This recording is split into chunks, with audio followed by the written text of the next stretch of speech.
Good morning and welcome to the Clearwater Jazz Holiday Foundation's Young Lions Jazz Master Virtual Sessions. I'm going to be your guest host today, Michael Kernodle, and today's educator is none other than Brandon Robertson. And the topic is, check this out, guys, audition preparation, something very, very necessary, whether you're a brand new student or you're experienced educator or musician. This is going to be something awesome for us all. So just a reminder, participants are muted upon entry and during the master class. We appreciate your cooperation to remain muted for the courtesy of others. If you have a specific question, please feel free to use the chat feature in the toolbar to ask the questions, and the educators will try to reserve some time to answer it at the end. Also, you can use your raise your hand feature to ask a question, and the moderator will unmute you when the educators take questions. We hope you enjoy today's session. More upcoming free sessions will be posted at www.clearwaterjazz.com/education. And don't forget, your feedback and any future session topic suggestions are welcome. You can email us at info@clearwaterjazz.com. Also, please be sure to check out the studio archive of past video sessions at clearwaterjazz.com's education outreach section, brought to you by Blue Water Wealth Management at Stewart Partners and Duke Energy, as well as our Young Lion podcast available wherever you stream. And it's brought to you by our friends at Marine Max Clearwater. Just search Young Lion Jazz Master Virtual Sessions. So just to tell you some of the past sessions that Professor Robertson has given us, here we go. Where do I begin? That was actually one of the past sessions. Or raise the bar, preparation for performance. That kind of correlates with what we're doing today. How to develop melodic bass lines. I really enjoyed that. I actually practiced the bass on. Playing duo performances, accompanying a vocalist, practice for 2 hours a day. I hope you're doing that at home. Know your worth, negotiating the gig. So if you like any of these sessions, please go by and check them out. And I just want to tell you a little bit about this impressive resume that Professor Brandon Robertson has. He is an Emmy-nominated music director, professional upright electric bassist, composer, and music educator, originally from none other than Tampa, Florida. Go Buccaneers. He completed his Bachelor's of Arts in Music from Florida State University in 2009 and a Master's of Music and Jazz Studies in the spring of 2016. Currently, Brandon is the Director of Jazz Studies and Director of the FGCU basketball band at Florida Gulf Coast University in Fort Myers, Florida. In 2018, Brandon was nominated for an Emmy Award for Best Documentary for Educational Collegiate Programs featuring the FGCU Jazz Ensemble. As a prominent band leader, Brandon has taken his band on multiple national tours, headlining at some of the top jazz venues in the country. To add to his impressive resume, Brandon has performed with notable acts such as, get this everyone, the world famous Count Basie Orchestra, led by director Scotty Barnhart, vocalist Carmen Branford. That was beautiful. I heard you guys in New Orleans. Also, Jason Marsalis, Marcus Roberts, Marty Morrell, and the great Wyclef Gordon. Brandon has also been featured as a performer and band leader at various national jazz festivals, and recently he released his first debut album entitled Based on a True Story in the fall of 2019, which reached all the way up to number 16 on the iTunes Top 200 release. So, without any further ado, Professor Brandon Robertson, the stage is all yours. Wow. You're getting better at this, man. This is great. Like, I'm like, my heart is so like warm right now from that introductory, and you took your time with it. So I really appreciate that. Thank you, Michael. Thank you. And to everybody else who is watching, thank you for joining me this morning on this wonderful, beautiful Tuesday morning, February 9th. So for today's topic, I wanted to address something that I felt most seniors in high school. This topic for today is directed specifically to all high school seniors who are preparing for a college music audition. Okay. Now, myself, I am a professor. I'm the instructor of double bass here at Florida Gulf Coast University at the Bauer School of Music. I also, as he stated earlier, oversee the jazz studies area. And so every year I get applicants who send in their resume or send in their application. And there's a couple of things that I look for. When I go through the application process, I see if they filled out the whole application. Because sometimes we get applicants who just puts their name, their address, the city, state, telephone number, and that's it. And there's a whole nother series of questions that you're supposed to answer and did not answer at all.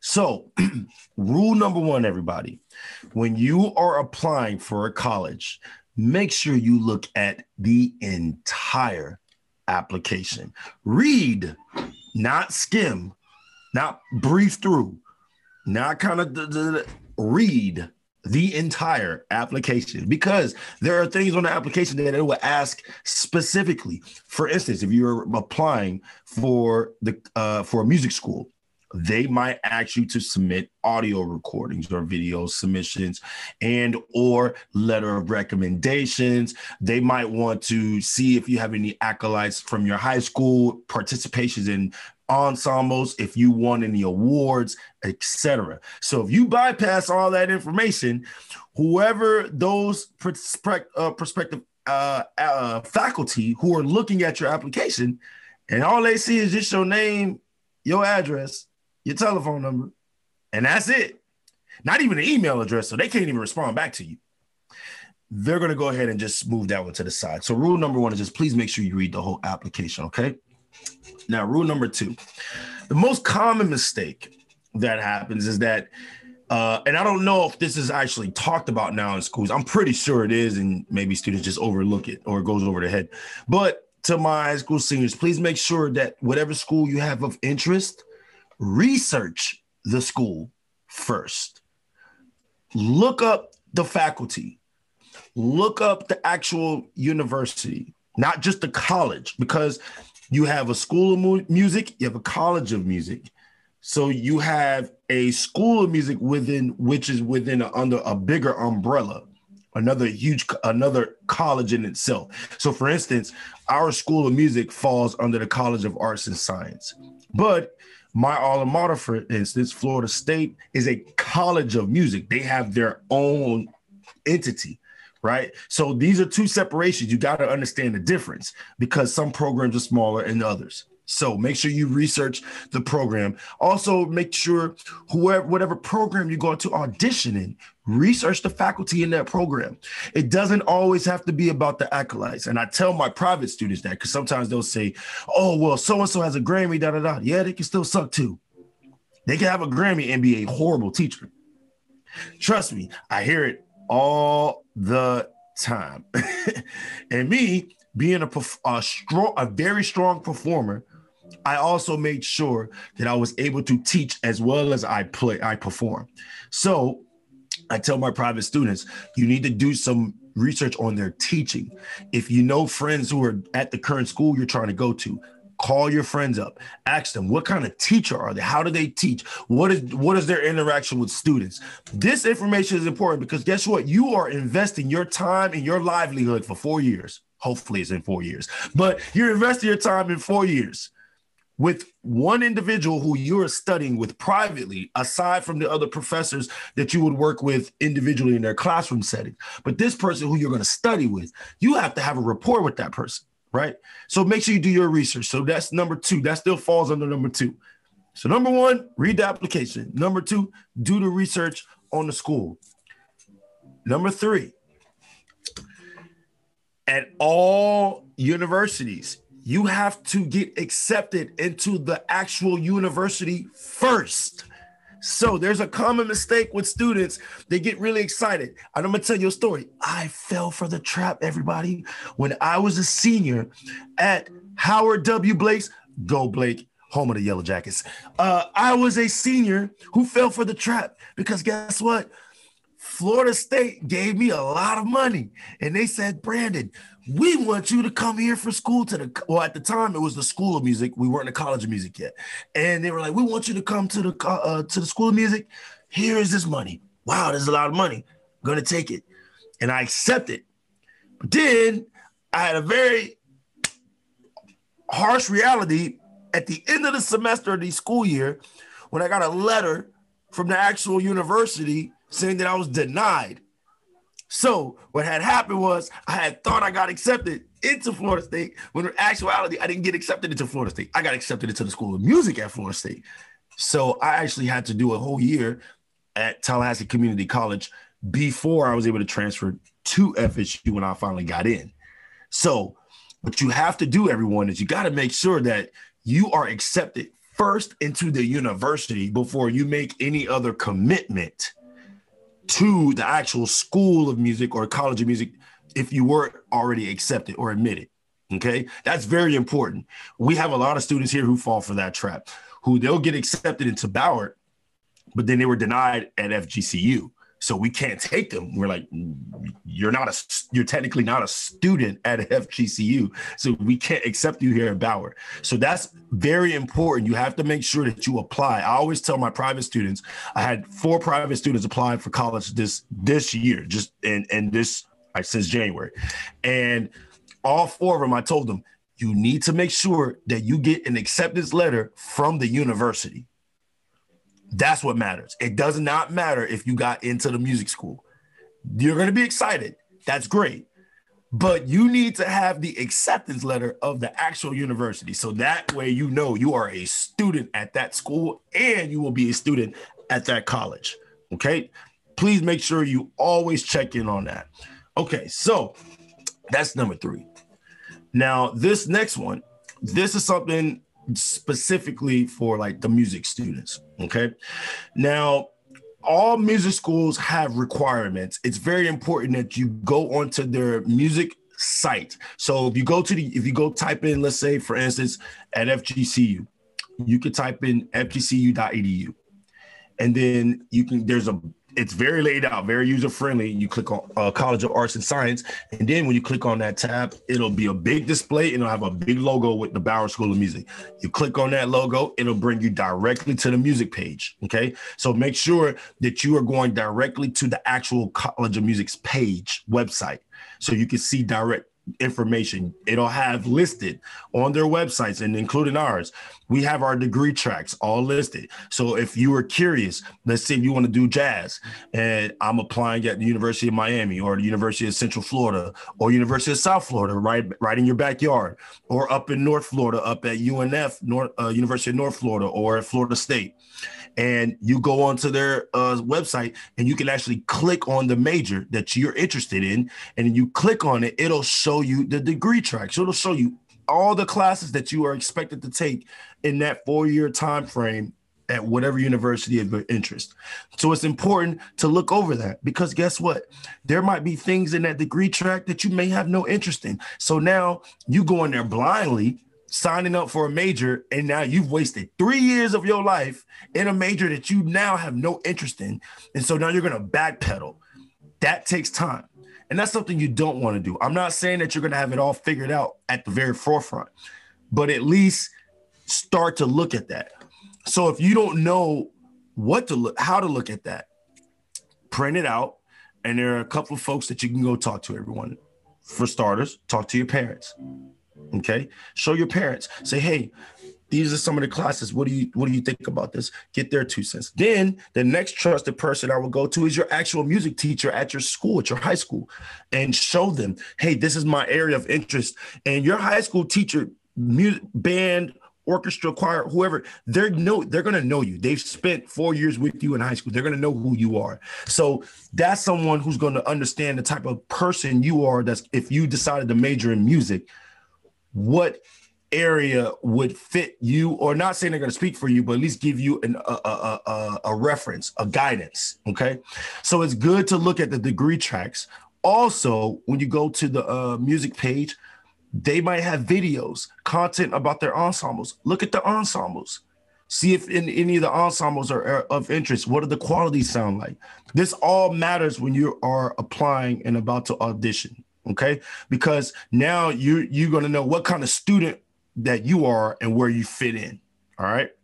Now, let's get into the real nitty-gritty of it. Preparation for your audition. It is very important that whatever information that you decide that you want to submit on your behalf, you got to make sure you have copies of that. Submit those. So if you have any charts that you want to send to those professors to look at while you're performing, or if you're going to do a live auditions, make sure you have copies of your music. Make sure you know the composers of your music. Don't go in there and try to say, I'm playing this Ray Charles, but that's not Ray Charles. Oh, yeah, you're right. Yeah, that right there's a red flag. Okay, this person did not do their homework, and we don't want that kind of student, all right? So please make sure that you are aware of the composer and who that person is, all right? When you are getting your material together, make sure that you are abiding by the requirements that the school is asking. So if they say we need 2 contrasting pieces, let me break down what that means. Do not, if you're applying for jazz, do not submit 2 blueses. They need 2 contrasting pieces, which means they need 2 different styles of pieces. Same genre, but 2 different styles. So you could pick a blues, and then you could do a Latin, or you could do a funk and a ballad. You can do swing, straight ahead, or bebop, whatever. But you want to do 2 contrasting pieces. If, for instance, for my studio, for the bass studio here at FGCU, I required for them to play 1 classical etude, 1 jazz etude, and then for an actual selection piece, I let them choose either a movement from a concerto or an actual jazz standard that they can play.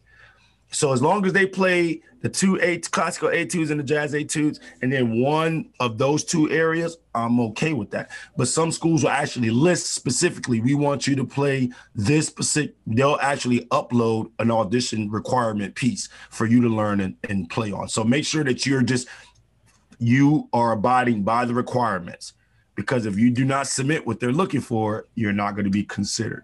All right. So moving forward, another common thing that just happened recently, I had a student who went to audition for a school here in Florida. He called me after his audition, and he called me and I said, hey man, how'd your audition go?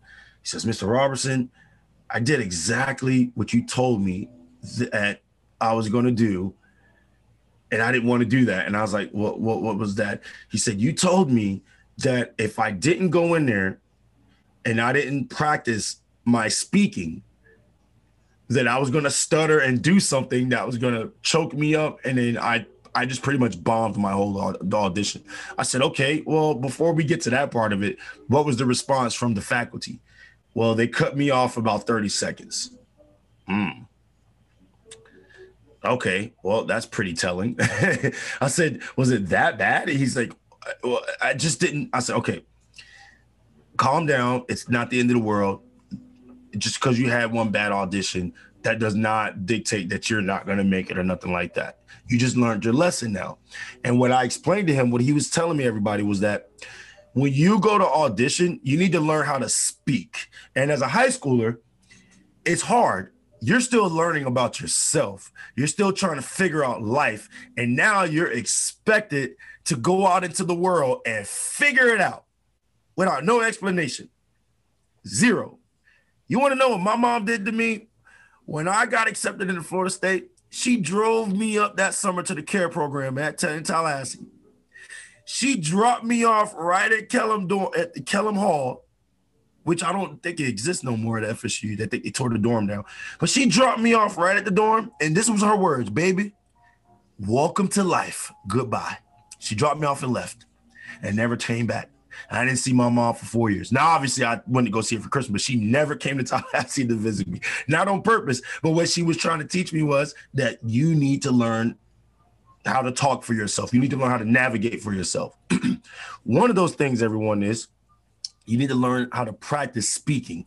So if you're someone who is introverted and you don't like talking, you need to practice that. Get in the mirror or in front of your siblings or your family and talk. Hi, my name is so-and-so. Today, I'm here to play blah, blah, blah, blah, blah. Thank you for having me. And here we go. Boom. You give that first introduction to the faculty. Wow, they're like, man, this kid is confident, he's assertive or she's assertive, and they are very attuned to what they're doing and they're prepared. When we see that, we know this person's going to have a good audition. And even if the slightest chance that that may not have happened, it was just the fact that the energy was that there's potential. We can sometimes see beyond what's in front of us. And I have a lot of students who are currently here that I've accepted who had an okay audition, but they're one of my best students now because I saw the potential. So don't think just because you have a fumble that that's the end of the world. That's not always the case. But I will say that if you are nervous, practice getting some of those jitters out. I make in my studio every Friday, I make my bass students stand in front of the whole studio and I make them introduce themselves every single class. And then we talk about it. I'll stop them and say, wait a minute. Why are you looking down at the floor? Pick your head up. Look directly at eye level. Whoever you're trying to convince that you want to convince them that you are the person that they came to hear and that they're going to enjoy it. And it's not being cocky. You're just showing them that you are assertive with what you're about to present. And you are very comfortable and confident in what you're going to do. So that is the same thing that you do with your audition. The more prepared you are, the lack of nervousness you will have, and you would just feel more of natural butterflies. But you won't feel nervous like, oh my God, I don't know if I can play this. Because if you practice it, it's going to come out. And if it doesn't, well, that's not the end of the world, okay? So the last thing that I want to leave you guys here with is this. Overall, there's deadlines.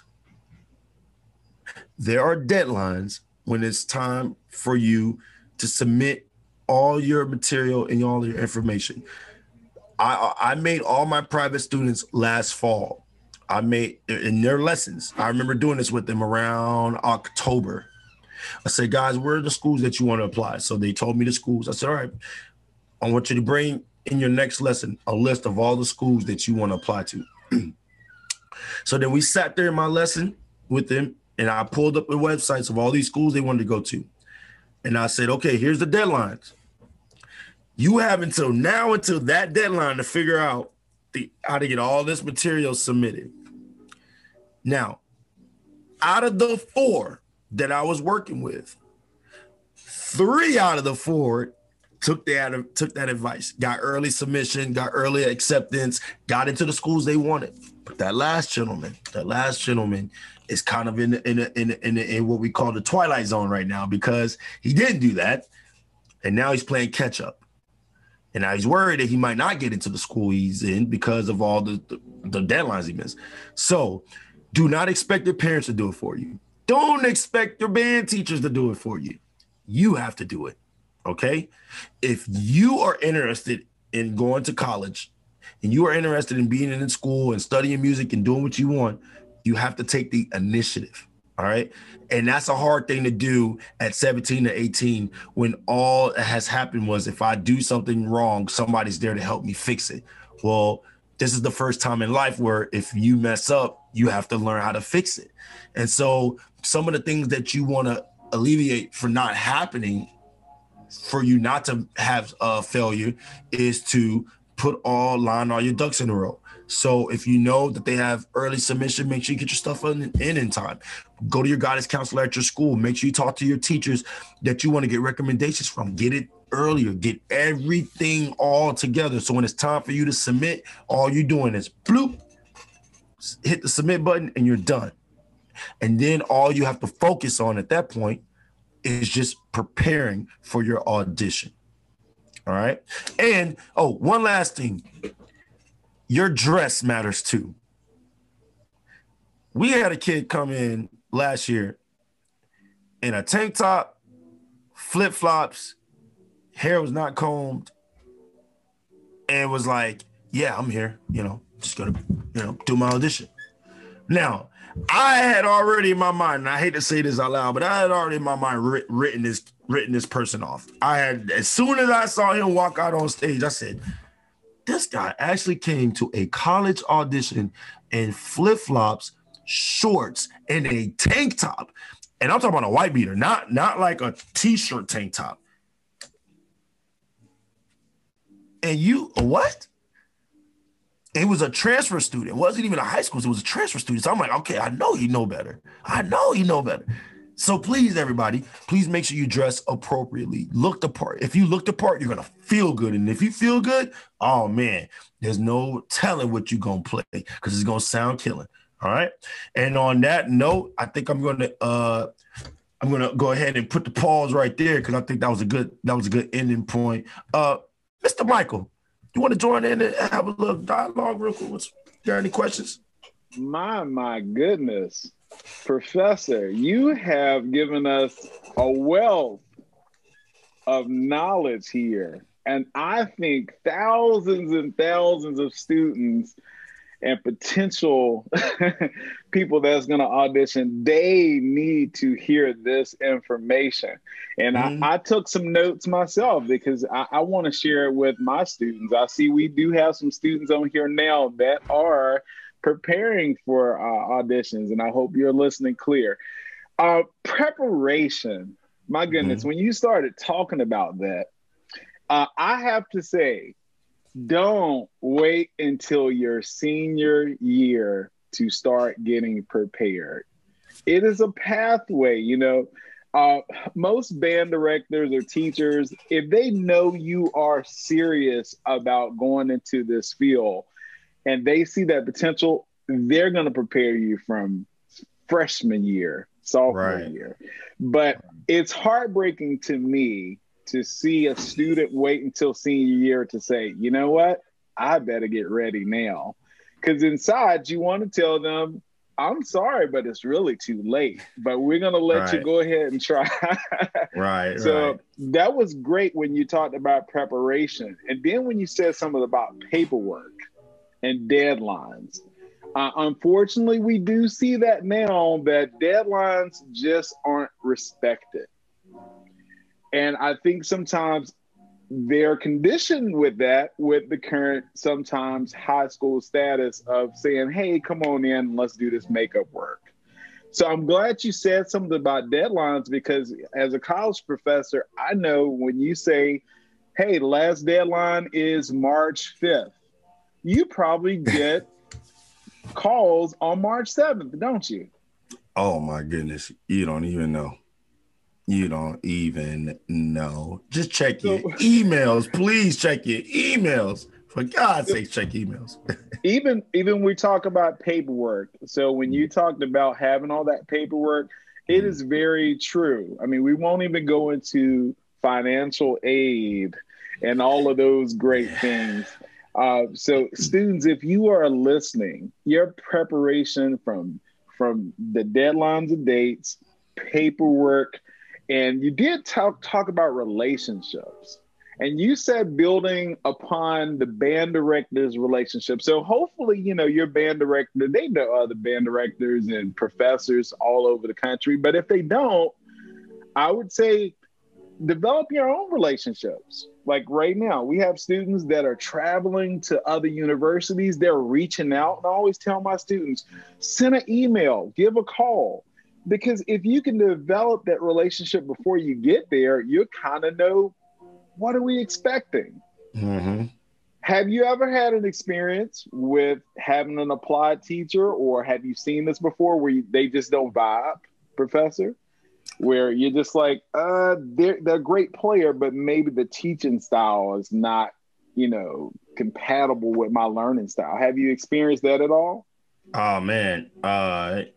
Yeah, even like in current time. Like, like I've seen, students where they're like, I like, working with this individual, but they don't offer what it is that I'm trying to do.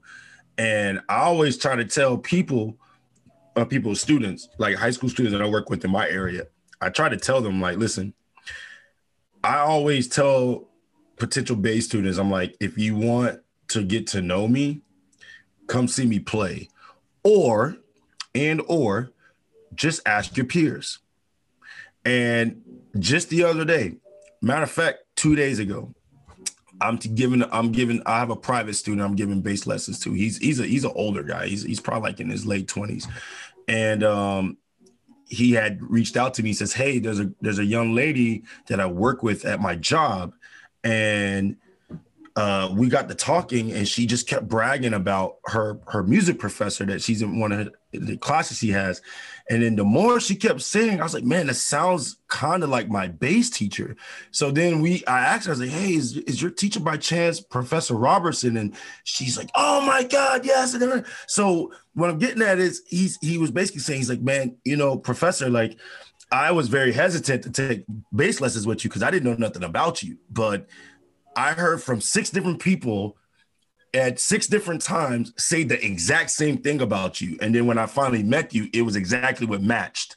So I tell students, I'm like, you need to like research. That's the first thing I tell my private students if they don't want to go to school here, like with me, because a lot of students want to major in jazz. So like jazz, heavy jazz. So I'm still building what I got. But I tell them, research the teacher you want to study with, because guess what? The program is just a name. And I try to get students out of that thinking of don't go to school because of the name and you think that name is going to get you clout outside in the music world. That ain't going to happen. Your talent is what's going to get you the clout. Your ability to play your instrument is what's going to get you the clout, not the title, not the name. So don't go to the school because of the name and all your friends like, oh, I go to school here. That means you're good. Not always the case. So yes, to answer your question, Michael, yeah, I've definitely seen that, where it's 2 sides to it. The student will either not be compatible with the teacher, or the teacher thought that student would be compatible, but then that student ends up not being that. So then it's like there's this catch-22 there. So. Wow, that's awesome. And I want to remind anyone that's on, if you have questions, don't forget, just type them in the chat. So, I actually had that down in my notes about research the program, and then it's more than just the name of the school. Mm-hmm. Because we all know some of the most famous conservatories and biggest names, and I've seen students go and then they're just not happy. They're not getting what they want. Sometimes the professor that they thought they was going to study with, they're on the road and they never get a chance to work with them, and they're working with graduate assistants. That's heartbreaking, but it's true. Would you agree? That happened to me. And I'm not speaking it no bad at all about my alma mater. But in my first 2 years when I was at Florida State in undergrad, that happened. My teacher was touring. Actually, 4 of my professors were touring. So I had my first 3 semesters of applied lessons. It was on and off between my bass teacher and then the grad assistant. And I was going back and forth between the 2. But I was the kind of student, though, also that didn't really care because I just wanted to play bass. So I didn't really care who was teaching me. I just wanted to make sure somebody was teaching me. So and it also depends on the actual student. As me being a professor on the other side, I realized that there are some students who are resilient that just will do anything that they have to do to make it. And then you got those that it's like you're beating your head in the wall trying to get them to just answer an email. So then there's a balance of seriousness and commitment, So I tell students, their senior year when I go out to high schools and talk to them, here's another thing that I tell them. I say, guys, you got to think about, can you see yourself living as a musician 10 years down the road? Can you actually visualize yourself playing music, making a living doing music? If you have not ever had that kind of vision, I'm going to seriously tell you to think about what you're about to do. Because I've just seen that mistake happen too many times where they become a music major and they're like, wait a minute, this is a lot. What you thought? What you thought was going to happen? You thought that you was going to play the same Land of 1,000 for marching band the whole 4 years you was going to go to college? No. If you want to be a professional musician, there's another level that you got to get to, right? So all of that plays in the factor as well, my friend. But you're absolutely right. That I experienced that in undergrad, and it was tough. It was kind of disappointing, but then, you know, you get over it. So very, very true. And I will say my freshman year, I had a professor tell us, they said, look around, everyone, look around. Over half of these people will not finish across on graduation stage. They told me that at freshman year orientation. They're like, y'all know a third of y'all ain't going to make it, right? Like, oh, we're not going to graduate. No. Y'all not going to make it past this first semester. And I thought to myself, wow, that's not the most positive thing to think. But, right. You know, they've seen it so many times where, you know, people say, oh, this is a lot of work, all this theory, all this practice. Maybe I should go practice medicine or law. I think that'll be a little bit easier. And I've seen that before. Not to say that we don't need doctors, because we do. Yeah. But the last thing I noticed that you did say that I love about dress and presentation. Now, why is this important? Because in my mind, you're showing me how serious you are about your professionalism. Mm-hmm. As we know in this career, you may be asked to wear a pink tuxedo, play your saxophone, and do a dance. And if you can't do that, you're not going to get the gig. So walking through the door, how you talk, you said that and you nailed it. These people, they're saying, okay, will they be a team player? And we always know in this profession, can you be a team player? Can you back up that artist that you're playing for? Or are you just trying to have your own show?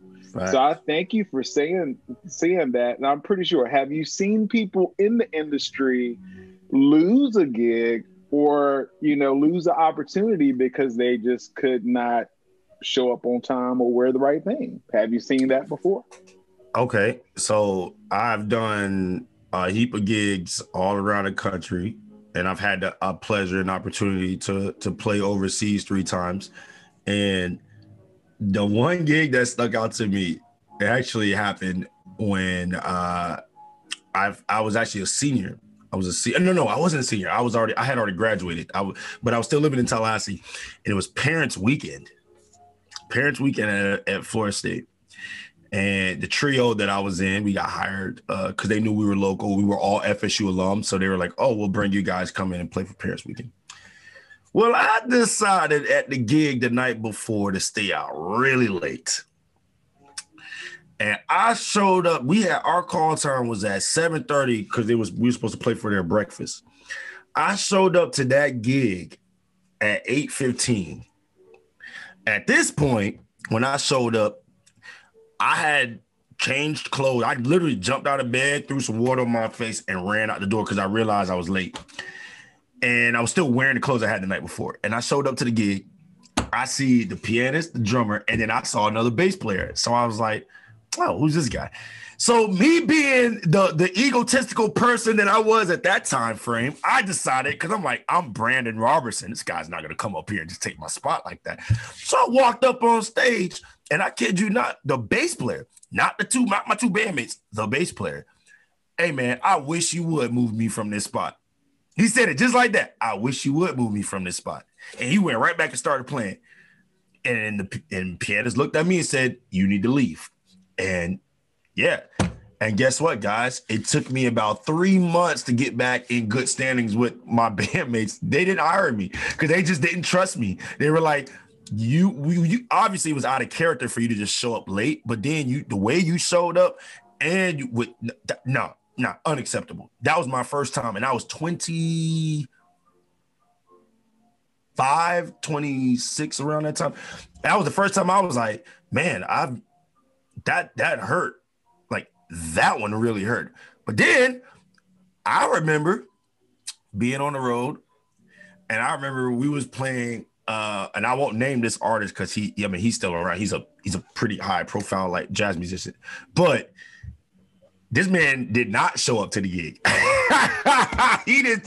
We were scheduled to play with him. He didn't show up at all. We were like, "Yo, where is son at?" Yo, he did not.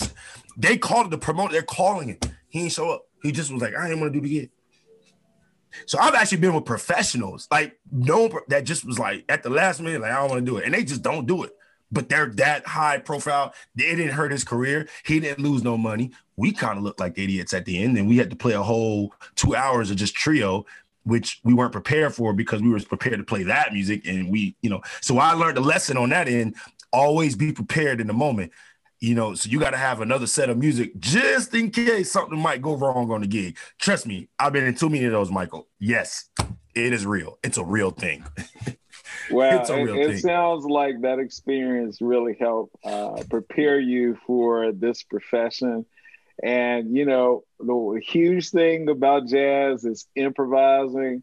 And if you can improvise in your instrument, I would say it's best for you to improvise, learn how to do that in real life, because these experiences, they could come at you real fast, and you have to be able to make the adjustments and be successful what you do. Michael, I have to say this one last thing before I forget, because it's at the top of my head. And I want all the high school students to hear me when I say this. The best advice I can give you, and please take this advice to heart. I usually don't tell people to, because I want you to find your own truth. But I want you to take this advice to heart, because this is truth. Please surround yourself with like-minded people that you would like to become, and you can see yourself become. I tell my current students that are here at the school, not my base students. I tell the students at Bauer, I tell them that all the time. I said, if you guys want to be successful, you need to surround yourself with the people who are already in that area, because that's how you learn. That's how you get better. And a lot of students are afraid. I know I've met a lot of high school students who are afraid to come talk to me because they thought that because of my status, they're like, oh, he's just too high up to come deal with me. Man, I will go sit in with a jam band any day of the week. I'm not better or higher than anybody, because music is music, and music has never put a stamp when it comes to that. There's different levels of musicianship, but music has never put a title when it comes to the pure entity and what it feels, because that's why it's universal. That's why the first time I went to Switzerland, I was able to play with a bunch of Swiss, and there were some Scottish folks that were there. Big, huge language barrier. But man, we spent 3 hours jamming, and we're able to have conversations with them talking to me in their native language and me talking to them. And we was all going back and forth. That was the first time in my life I was like, man, you don't really need to understand what somebody's saying when you're dealing with music. I never experienced that. So I say this to say, everybody, if you want to be successful while you're in high school, you need to start going to find jam sessions. Find the local musicians in your area that are good. Take private lessons. And if you can't afford to take private lessons, go sit in. That's a free lesson. I'm giving you the jewels. That's a free lesson. If somebody invites you on stage and say, hey, young man, I see you got a guitar. You want to come sit in with us? You better say yes. You know why? That's a free lesson. You ain't paid $50. You didn't spend an hour of your day trying to prepare for something. It was right there taught to you. That is invaluable. That is why oral traditions, when it comes to music, is passed down through family and generations. That's why that exists. That's why the Julalus of the Mandinka tribe, they were storytellers and poets and musicians. And that, because of that lineage, directly ties in with the blues, how blues speaks that way. That's the same thing. So you direct yourself with people. Right? And those people that you see yourself trying to become, you hold on to that. And so if you have friends in high school that say, hey, man, we're going to go down here. We're going to go to the arcade, do what we got to do. You know what I'm saying? We got the Snapchat going, or we playing Pokemon Go. We're going to go to the park to do all that, right? Nah, I can't do that. I'm going to go to this jam session up here. I know there's some guys here to play. You start, like Mr. Cronulla said, like you start fostering now, prepare now. as a freshman. Can you imagine if you were a senior and you have been going to these jam sessions for 4 years in a row? By the time you a senior and you go to play your audition, my goodness. And here's another success story. One of out of that 3 bass students that I told you about who got into the schools they wanted, they auditioned at 2 schools that this organization that I'm on this screen with has worked with, close hand in hand. The 2 bass teachers called me. They didn't email me. They ain't text me. Them jokers picked the phone up and called me. And this is what they said to me.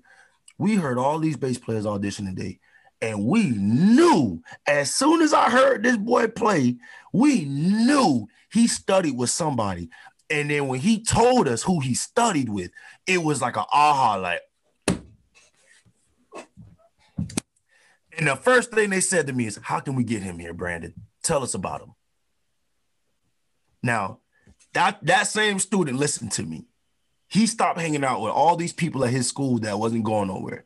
His mom called and told me that. She said, I don't know what you told him, but I haven't seen none of his friends come around here no more. I said, well, I ain't telling him to cut people out of his life. I just said, if he wants to start gigging, if he wants to get out there and be a performer, if he wants to be a better person, then he needs to start surrounding himself with those kind of people. And that's what he did. And he impressed those faculties so much that they picked up the phone and asked me, what do we have to do to get him here? So I hope all you high schoolers that are watching this, please understand, I mean that. That is so true. If you surround yourself with like-minded people who are better than you, who are more successful than you, you will get there a lot faster than you think, because you're going to grow and learn at a faster pace, because now you are in a space, you're in a circle amongst people who are trying to reach a higher entity than where they are. And I always tell my bass students, it's hard to fit a bunch of squares in your circle. Try it. I would physically, geometrically ask you to try it. It is impossible. So on that note, that's where I dropped the mic. Professor Brandon Robertson, you have officially dropped the mic right here. And me too. At the Clearwater Jazz Holiday Foundation's Young Lions Jazz Master Virtual Session. You know what? This has been an awesome, awesome session where you've really shared your heart and your passion about the audition process and touring. And, you know, I really hope everyone takes this to heart and know that he's not only talking the talk, he's walking the walk. So, we thank you for joining us today. And don't forget, there's more sessions coming your way. And, you know, you could always check out past sessions as well. Just go to www.clearwaterjazz.com/education. And I'll continue to tell everyone about the great stuff you're hearing right here in these sessions. Invite them, check out the website, and we're going to see you at the next one. I'm your guest host, Michael Kernodle, and it's been a pleasure being with you. I think we got one more thing. Before I forget, because this is exciting, for those who will see this in real time or maybe like the day after, on February 23rd, we have special guest, 2-time Grammy-nominated jazz vocalist and drummer, Jamison Ross. I will be having a conversation with Jamison Ross, part of the Clearwater Jazz Holiday Foundation series, a conversation with. And Jamison and I, we're really close buddies. We went to FSU together in undergrad. We did a great 4 years together while we were there at Florida State. I always tell people I was at FSU during the golden age of the jazz program, and Jamison Ross was right there right alongside with me. So I called him up and I asked him, I said, hey, I'm part of this wonderful organization here down in Florida. Can you do this? No hesitation. So for those of you who are excited about this, please, February 23rd, 11 a.m. For those of you who are in Central Time, it will be 10 a.m. because Jamison will be chiming in from New Orleans during that time. So it'll be 11 a.m. Eastern Standard Time, Central Time, 10 a.m. A conversation with Jamison Ross, with Brandon Robertson. Wow, I'm really looking forward to that. I'm talking from the movie Chops. And and you went back. And playing with Snarky Puppy. So I'm looking forward to that. And I hear some great sessions coming up. So yeah, it's a lot of great things happening here. Thank you again, Brandon, for all your expertise. You're welcome. We're looking forward to seeing everybody on the next one. Y'all have an awesome one. Peace. All right. Have a good one. All right.